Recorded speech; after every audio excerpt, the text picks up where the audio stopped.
কয়েকদিন আগে তৈরি করেছিলাম শাড়ি দিয়ে একটি স্কার্ট আর একটি টপ। তো সেটা বাড়িতে পরার জন্য ইউজ করেছিলাম আর ভেতরে একটা পুরনো নাইটির ব্যবহার করেছিলাম। তো আমার কাছে এই পুরনো আরেকটি নাইটি আছে আর হচ্ছে সুতির শাড়ি দিয়ে আমি ভাবলাম যে আরেকটি ড্রেস তৈরি করে নেওয়া যাক। তো দেখো একই রকম প্রসেসে কিন্তু আমি নিচের স্কার্ট বা লেহেঙ্গাটা তৈরি করে নিয়েছি।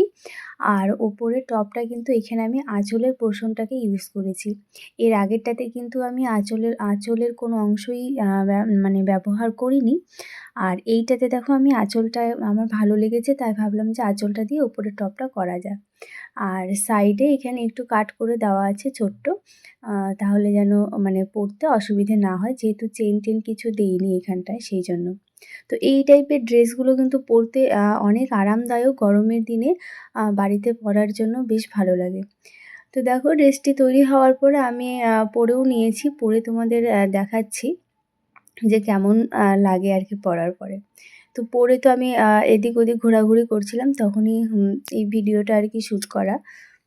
এই টাইপের ড্রেস তোমরা কে কে পছন্দ করো সেটা একটু আমাকে অবশ্যই কমেন্ট করে জানাবে, আর ড্রেসটি পরে আমাকে কেমন লাগছে সেটাও কমেন্ট করে কিন্তু অবশ্যই জানাবে।